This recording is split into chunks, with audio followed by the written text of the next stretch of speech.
तरह कोविड के पेशेंट बढ़ रहे हैं, उसी क्रम में इंदौर जिला प्रशासन ने एक अभिनव प्रयोग करते हुए मध्य प्रदेश बल्कि इस पूरे सेंट्रल इंडिया का एक सबसे बड़ा कोविड केयर सेंटर बनाया है। हमारे साथ मौजूद हैं इंदौर के कलेक्टर मनीष सिंह जी, जिन्होंने इस पूरे मामले को इनिशिएट किया है। उन्हीं से जानते हैं कि इस कोविड केयर सेंटर में इस समय जो मरीज प्रदेश भर में परेशान हैं, इंदौर के अलावा जो अन्य सीमावर्ती जिलों के मरीज हैं जो किसी भी तरह उपचार चाहते हैं, उनके लिए किस तरह की व्यवस्थाएं जुटाई गई। सर बताएं कि किस तरह का एक अभिनव प्रयोग है और क्या क्या फैसिलिटी रहेंगी यहाँ। 6000 बेड कैपेसिटी का ये है। अभी पहले फेज़ में हम लोगों ने 600 बेड तैयार कर दिए हैं। 500 बेड भी 2 दिन में तैयार हो जाएंगे, तो 1100 से हम लोग बेड कैपेसिटी पहुंच जाएंगे। ये कोविड केयर सेंटर है। कोविड केयर सेंटर में जो एसिम्प्टोमेटिक मरीज या माइल्ड मरीज जो रहते हैं उनका इलाज होता है इसमें।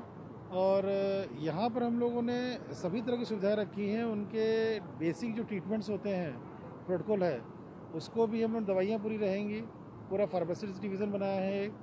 जो ये अभी आप 600 देख रहे हैं, इसमें सेक्टर्स अलग अलग बना करके Apollo hospital, Bombay hospital, Choithram hospital और वेदांता को दिया गया है।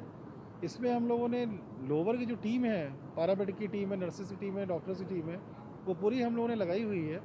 और इन हॉस्पिटल्स का रोल ये रहेगा कि मेडिकल एडवाइस देने के लिए उनके एक्सपर्ट नर्स और उनके डॉक्टर्स विजिट करते रहेंगे।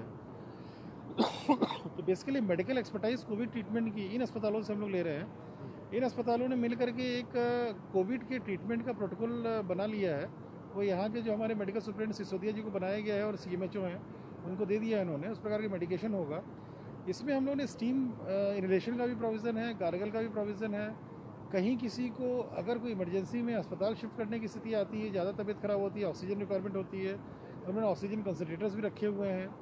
और चूंकि ये बढ़ के फाइनली अभी कुछ दिनों में 2000 बेड का हो जाएगा और ग्रेजुअली आवश्यकता पड़ेगी तो 6000 तक जाएगा, जो ओरिजिनल इसकी प्लानिंग है, हम लोग का मास्टर प्लान है पूरा। तो हमने 200 बेड के लिए एक प्लांट भी लगवा रहे हैं, 2 प्लांट लग रहे हैं, जिसमें कि 200 बेड पे 10 लीटर पर मिनट की स्पीड से ऑक्सीजन भी दी जा सकेगी। कि अगर 2000 की संख्या में मरीज रहेंगे, अगर उसमें से कोई ऐसा होता है, आवश्यकता पड़ती है, तो जब तक हॉस्पिटल शिफ्टिंग होगी उनकी, उस बीच में सुरक्षित रहें वो, उसकी व्यवस्था भी हम लोगों ने की है। और यहाँ पर डेली प्राणायाम का भी प्रोविज़न है। सुबह सभी लोगों का प्राणायाम जो कर सकते हैं, अगर जो इच्छुक हैं या जिसमें है स्थिति प्राणायाम करने की, क्योंकि यहाँ पर सभी ऐसे मरीज रहेंगे या एसिम्प्टोमेटिक रहेंगे या माइल्ड सिम्टम्स रहेंगे जो कर सकते हैं। प्राणायाम की सुविधा है। सांस्कृतिक कार्यक्रम बीच बीच में कराते रहेंगे एंटरटेनमेंट के लिए। सभी जगह हम लोगों ने स्क्रीन्स लगाई हुई है, टीवी से कनेक्टिविटी करके उसमें, या मूवीज़ दिखाएंगे, रामायण या धार्मिक मूवीज़, ताकि अच्छा वातावरण रहे। तो मेंटली भी, मेंटल हेल्थ को भी हम लोग ध्यान दे रहे हैं प्राणायाम के माध्यम से, सांस्कृतिक कार्यक्रम करा के माध्यम से। टीवी के स्क्रीन्स लगाए हुए हैं, उसके शोज़ देखते रहेंगे उसमें। तो पॉजिटिव चीज़ें हम लोग दिखाएंगे लोगों को। प्लस पैरेलली जो स्टीम का, इनहेलेशन का जो फ़ायदा है, गरारे का जो फ़ायदा है, उसको भी कराएंगे और बेसिक मेडिकेशन भी करेंगे। और मुझे लगता है कि जिस तरह का एक खुला वातावरण, स्वच्छ वातावरण यहाँ दिख रहा है, जिस प्रकार से हम लोगों ने, वायु एजेंसी ने हमारे हवा का, यहाँ एक कोल्ड एयर का एयर कूलिंग की है पूरी, तो एक अच्छे वातावरण में रहेंगे। तो एक मिडिल क्लास का भी कोई अगर मरीज है, कोई लोअर मिडिल क्लास का भी है या गरीब वर्ग का भी है, सभी आ सकते हैं यहाँ पर। किंतु ये कोविड केयर सेंटर होने के नाते एसिम्प्टोमेटिक ऐसे लोग जो कोमॉर्बिडिटी हैं, जो उम्र ज़्यादा है, जिनको इमीडिएटली अगर हम लोग दवाइयों से एड्रेस करके और स्टीम या गार्गल से एड्रेस करके ठीक कर सकते हैं, ऐसे मरीजों को हम लोग लेके आएंगे यहाँ पर। RRT टीम्स हमारी पूरे ज़िले में है। उनको आइडिया है किस प्रकार के मरीज कहाँ आ रहे हैं, किस मोहल्ले में आ रहे हैं, तो उनको प्रायोरिटाइज करके आइडेंटिफाई करने का बोल दिया है। ऐसे मरीज जो आगे चल के अगर ट्रीटमेंट ठीक से नहीं लेते हैं घर पे, वो अगर बीमार हो सकते हैं, उनको सबको यहाँ रख के हम लोग ट्रीट करेंगे। 30 तारीख तक की किस तरह की चुनौतियाँ हैं, खासकर ऑक्सीजन और रेमडेसिविर को लेकर जिस तरह की क्राइसिस बनी हुई है? देखिए, जब भी ये प्राकृतिक आपदा है, जब तक समाज सब मिल के, समाज के सभी सदस्य मिल के या एक आम नागरिक मिल के सब लड़ेंगे नहीं इसको, इस प्राकृतिक आपदा से निपटना बहुत मुश्किल है। क्योंकि प्रशासन एक सीमा तक व्यवस्था कर सकता है। आज 7500 बेड अप्रॉक्सीमेट हैं यहाँ पर, जो शायद पहले कभी इतने नहीं रहे होंगे। सोचा भी नहीं होगा हम लोगों ने कि कोविड के ट्रीटमेंट के लिए इतने बेड रखेंगे, जिसमें से 5500 तक हमारे ऑक्सीजन HDU ICU हैं। तो बेड की अभी हम लोग 1500 तक और बढ़ा सकते हैं हम लोग। किंतु लिमिटेशन कहीं ना कहीं रिसोर्सेज पे आती है।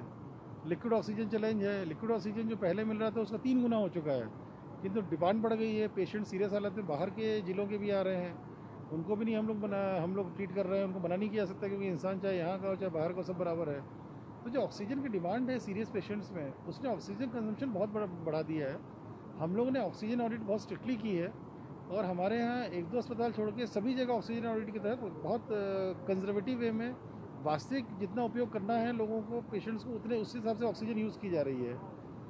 तो सही उपयोग ऑक्सीजन करते हुए जो डिमांड हम लोग की बन रही है, प्लस वो टोटल लगभग 95 से 100 टन की बनती है, जिसमें 80 से 85 लिक्विड ऑक्सीजन आता है, और बाकी कंट्रीब्यूशन रहता है एयर सेपरेशन यूनिट्स का, जो सिलेंडर से भरते हैं। कहीं ना कहीं अब अगर डिमांड ज़्यादा बढ़ती है तो लिक्विड ऑक्सीजन लिमिटेशन रहती है, हर जगह संभावना रहती है उसकी। तो ऐसे में लोगों को सतर्क होना ज़रूरी है, और उसी लिए पहले कोरोना कर्फ्यू लगाया था। लगभग शहर में 70 से 75% कंजेशन उसमें कम हुआ था, संक्रमण लगभग 70 से 75% कम स्पीड हुई होगी।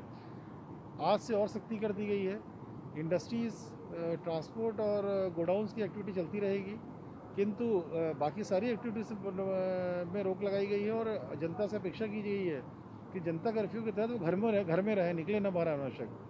12 बजे तक बेसिक फैसिलिटीज़, दूध, सब्जी, किराना, फल, इनके लिए लोग दुकानें खुली रहेंगी, किंतु लोगों से अपेक्षा की गई कि अनावश्यक रूप से न निकलें। जब आवश्यक हो तभी निकलें, पूरे परिवार के साथ खरीदने न निकलें सब्जी भाजी। तो ये रिस्ट्रिक्शन इसलिए लगाए गए हैं जो फर्दर हम लोग संक्रमण की स्पीड को कम करना चाहते हैं, ताकि हॉस्पिटल्स में जो प्रेशर है उसको रिड्यूस किया जा सके। अगर यहाँ इंदौर का हॉस्पिटल प्रेशर रिड्यूस होगा तो डेफिनेटली हम लोग बाकी भी पेशेंट्स ले सकेंगे, बाकी जगह के जो बाहर से आ रहे हैं। ये थे इंदौर कलेक्टर मनीष सिंह जी, जिनका साफ कहना है कि जो वर्तमान परिस्थितियां उनमें मरीजों को संक्रमण को नियंत्रित करना बहुत ज़रूरी है। यही वजह है कि इंदौर में इस तरह का एक अभिनव प्रयोग किया गया है। उम्मीद की जा रही है कि जल्द ही 30 तारीख तक जो जनता कर्फ्यू है उसके चलते जनता जब नियंत्रित होगी तो ऐसी स्थिति में कोरोना का संक्रमण को नियंत्रित किया जा सकेगा। लेकिन उम्मीद यही की जा रही है कि जिस तरह के प्रयास किए जा रहे हैं उससे इंदौर जो खासकर मेडिकल हब है उसमें कोरोना की स्थिति को किसी न किसी तरह से नियंत्रित किया जा सके। इंदौर के कोविड केयर सेंटर से सिद्धार्थ माछीवाल, ईटीवी भारत के लिए।